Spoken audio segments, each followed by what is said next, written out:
itu karena seringkali Kristus sudah ada di dalam, tapi sepertinya Kristus itu pasif. Nah, masalahnya adalah betapa pentingnya kita mengaktifasi Kristus yang di dalam, sehingga akhirnya kita tidak lagi bergantung dengan Kristus yang ada dalam diri hamba-hamba Tuhan. Karena kita mulai mengalami Kristus yang ada dalam diri kita. Pertanyaan saya, apakah saudara sudah mengalami maksimal kehadiran Kristus dalam diri kita?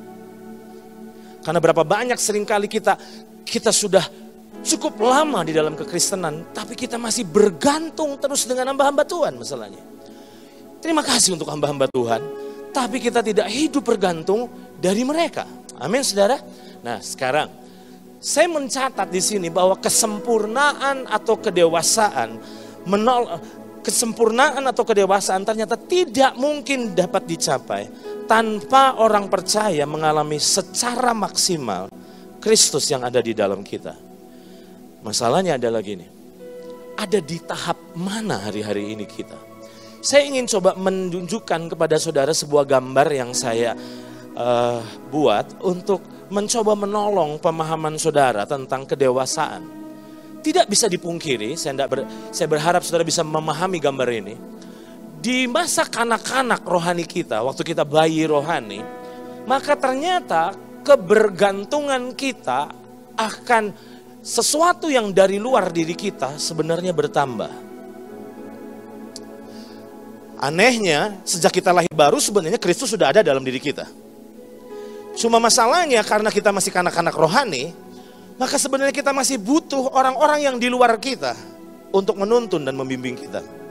Oke? Nah, itu sebabnya ketika saya mempersiapkan materi ini, Tuhan ingatkan ini, saudara. Apakah jadinya seorang Samuel tanpa peran Imam Eli? Masih ingat kisahnya? Di dalam 1 Samuel pasal 3.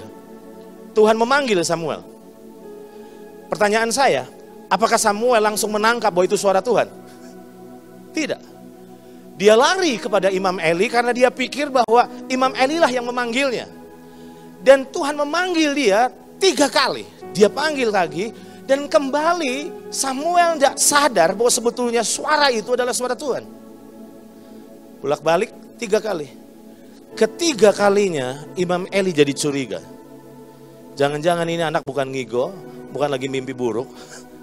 Tapi sebetulnya Tuhan sedang berbicara kepadanya. Itu sebabnya Imam Eli bilang begini, nanti kalau kamu dengar suara itu sekali lagi, bilang begini, berfirmanlah Tuhan, sebab hamba-Mu mendengar.